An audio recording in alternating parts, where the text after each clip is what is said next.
Hey everybody, this is the brand new Toyota Corolla all-wheel drive hybrid, and in this video we're going to find out how is the all-wheel drive system. Blaze is going to go do his zoomies around the ranch up here, and we're going to do a full review and let you know what this car is like to live with.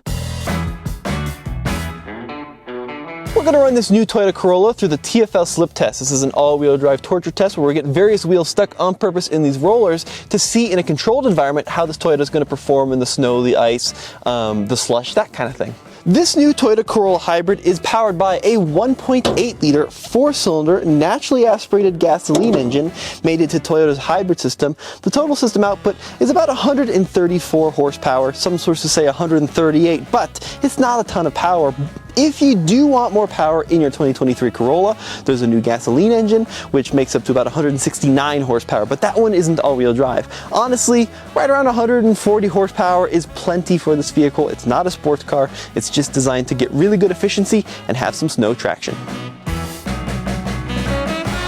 Alright everybody, so this Corolla all-wheel drive hybrid system works a little differently than a conventional all-wheel drive hybrid system. So you've got a gasoline hybrid powertrain that powers the front wheels, and then the back wheels are only powered by an electric motor. There's no mechanical connection. Toyota has been doing this for years, and some of Toyota's all-wheel drive systems work better on the slip test than others. So I just tested the new Crown. That thing had a huge juicy electric motor in the rear and was super effective. We'll see if the Corolla is just as good. Now this first test is the front wheel slip test, so both rear wheels are stuck in the rollers and the front wheels are going to have to pull us down. We're in normal mode just like you would drive this car every single day. Into drive, nice and settled, accelerating. Okay, so I did feel some spinning from the rear wheels, but clearly the front wheels are ready to pull us off, and with little difficulty we made it down. Now obviously this vehicle is front wheel drive biased because there's only a small electric motor on the back end, but let's see if that small electric motor has enough to push us down when the front wheels are stuck.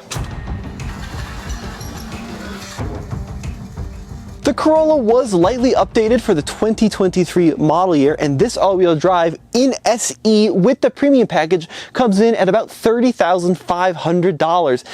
It's quite a lot of money for a Corolla. The one I would get is the base model all-wheel drive, which comes in the low $20,000 territory. Sure, you don't get these fancy wheels or this cool lip spoiler or this really kind of sporty dual exhaust, but it's a much better value.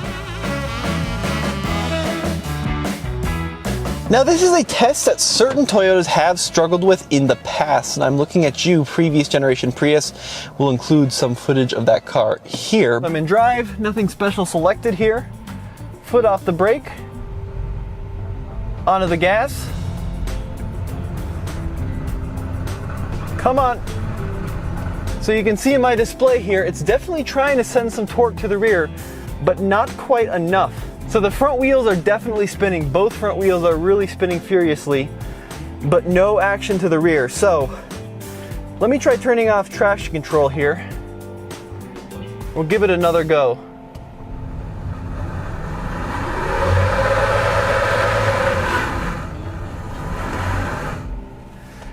I think we're stuck. I'm gonna try turning traction control back on because that didn't seem to make too much of a difference. Now let me go into power mode. Let's see if that makes a difference here. Foot to the floor, I'm completely full throttle. Now I'm completely stuck. But in the old all-wheel drive Prius, the rear motor didn't have enough power to really push it down if the front wheels were stuck. Let's see if this Corolla is better. And then of course we've got the new Prius all-wheel drive, which I haven't tested yet on the rollers. Hopefully we'll have that car in Colorado shortly. All right. Put off the brake, onto the throttle, very good. So it clearly took more accelerator than the first test, but still those rear wheels were ready to go. The electric motor engaged, pushed us down, wasn't at full throttle, probably 30% throttle, and we made it down with no drama. Very impressive. All right, time to move on to the diagonal test.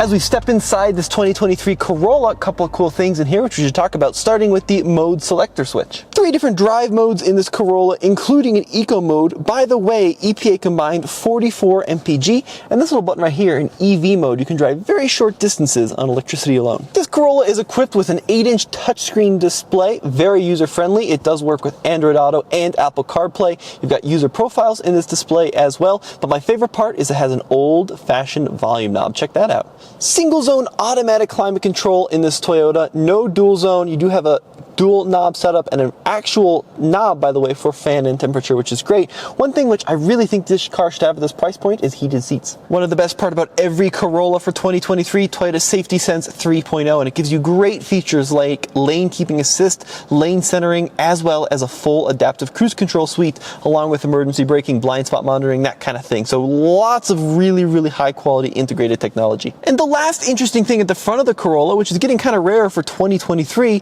physical dials for both the tachometer, the temperature, the speedometer, and the fuel gauge. You do have a small central screen there, which is configurable, but it's kind of cool seeing physical dials in 2023.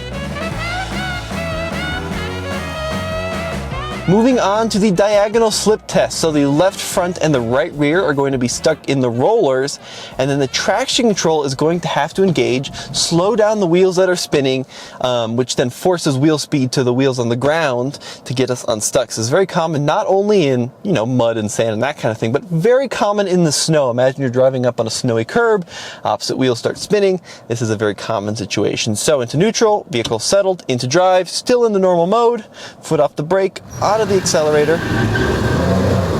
Ooh, not a very good result right there. Not a lot of traction control intervention at all. There we go. That was better. That was weird. Come on. Come on, Corolla. All right, well, that took a lot of throttle. That took a lot of spinning to get off. Very interesting result. And I don't have a snow mode, so I have a sport, a normal, and an eco. Here, I'll try it one more time in sport mode. Let's see if that changes anything. Of course, I like to run the vehicle in the typical driving around mode, which is normal mode, but we're in sport mode now. Same test. Ooh, pretty significantly different. We'll try it one more time to make sure that wasn't a fluke. Into neutral, let the vehicle settle. Into drive. Oh, very interesting. So you get a lot more brake intervention in sport mode, or maybe you just get a lot more throttle tip in, which gets the wheel spinning up quicker with less throttle. But whatever it is, it seemed like this vehicle performed a lot better on that test in sport mode than normal mode.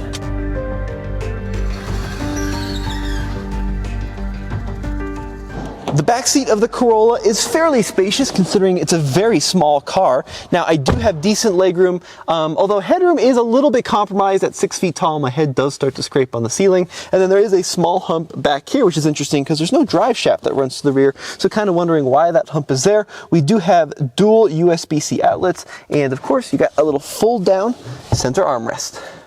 The Corolla has just over 13 cubic feet worth of space in the trunk. It's got a nice roomy entry, and it's actually got a pretty low liftover height, and the seats fold as well if you want some more room for longer items. All right, so we got the 3-wheeled slip test up next. Both rears are stuck in the rollers.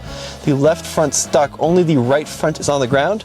Now, this is a more extreme test than you typically ever find in the real world, but we want to push these cars to their limit so we can see how they perform in really, really bad weather, for example. So into normal mode, nice and settled, drive. Wow, that traction control seems to just like give up once it gets a lot of wheel spin. Let me try sport mode. More aggressive on the traction control, that's for sure. Full throttle now. Stuck. I can turn traction control off too, see if that has any difference. Now that just spins it up even more. Seems like sport mode traction on is the best route to go. Full throttle. Nothing.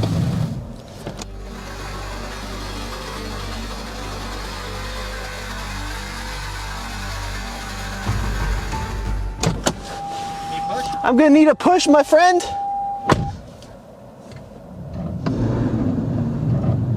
Come on, Corolla.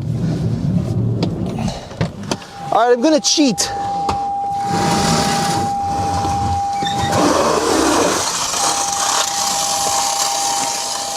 That was ugly. I didn't want to push too hard on the plastic of the trunk. Yeah. Flexing. Yeah, that was ugly, but we eventually did make it off, but not without a good push from Case. Overall, the 2023 Corolla Hybrid all-wheel drive offers a lot of safety equipment, decent performance, good fuel economy, and a pretty okay all-wheel drive system, but at a cost, over 30 grand for this one. As I mentioned earlier, get the basic car, save some money, and you have a really efficient, very safe, very reliable long-termer that works now in the snow quite well.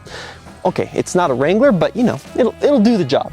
Let me know what you guys think in the comment section below. Behind the camera, it's been Ian, Tommy, and Case. We'll see you in another episode over at alltfl.com.